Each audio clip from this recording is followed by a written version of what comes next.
خب مربیان عزیز، در رابطه با نگهداری دستگاه EMS و اکسسوریای اون یه سری پیشنهادات خدمتتون داده میشه که عمر دستگاه EMS شما عمر مفیدش و اکسسوری شما رو افزایش میده. یک، حتما پایان روز تمرین دستگاه EMS رو از برق، از دوشاخه برق جدا کنید و اجازه ندید که دستگاه شب تا صبح تو برق بمونه، مخصوصا دستگاهایی که داره باتری هستن. دو، از وارد کردن ضربه یا رها کردن دستگاه EMS جدا خودداری کنید. سه، از ریختن آب یا اسپری بر روی دیوایس یا دستگاه EMS خودتون جدا خودداری کنید. چهار، حتما کابل دستگاه EMS رو بر روی خود دستگاه به صورت آویزون و معلق قرار بدید و از پیچیدن کابل دستگاهتون به دور دستتون و به صورت حالا به قول من مثل کاموا توی گوشه از قرار دادنش خودداری کنید. نکته بعدی، دگمه های دستگاه EMS رو خیلی تون و پشت سر هم نزنید. 100 ثانیه مکس دگمه بعدی، 100 ثانیه مکس تنظیم پروگرام.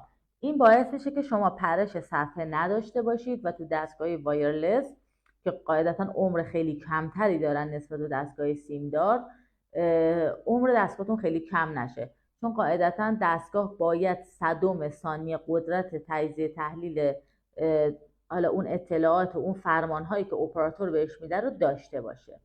در رابطه با اکسسوری، جلیقه و اکسسوری دستگاه در پایان تمرین حتما باید آویزون بشه. از پهن کردن جلیقه بر روی زمین برای خشک شدن خودداری کنید.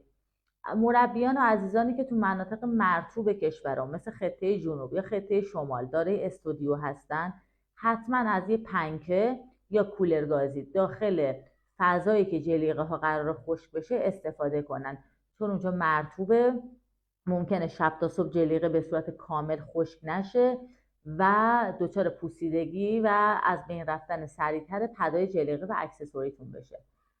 نکته خیلی مهم بعدی اینه که از قرار دادن اکسسوری به صورت توهم و گره خورده خودداری کنید، چون هر ترک یا هر اتفاقی که بر اکسسوریتون بیفته قاعدتا عمر اونا رو کوتاه میکنه.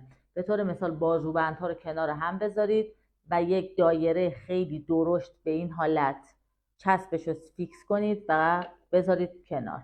رومبندا رو در کنار هم به صورت دایره وار به همدیگه متصل کنید و به کنار قرار بدید.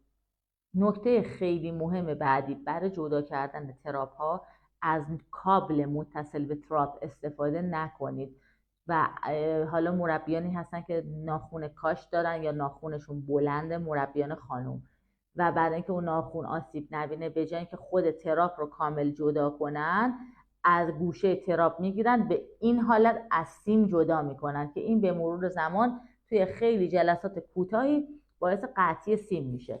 در رابطه با لباسای وایرلس چون کابلش از داخل رفته و قطعی هر کابل مدیر سالن و یا مربی رو متحمل خرید یک دست لباس کامل میکنه و از نظر اعتباری اصلا از نظر مالی این کار خیلی کار اشتباهی خواهد بود. پیشنهاد میشه که لباسهای وایرلس رو حتما به صورت آویزون بذارید خوش بشه مثل جلیقه ها و از تا کردن و از مچاله کردن لباس وایرلس جدا خودداری کنید. و خود دستگاه که خدمتون گفتیم، لباس ها هم گفتیم و میمونه نکته آخر پایه دستگاه. از استفاده از پیچ های هرز برای فیکس کردن دستگاه رو پایه جدا خودداری کنید، چون این هم پایتون رو خراب میکنه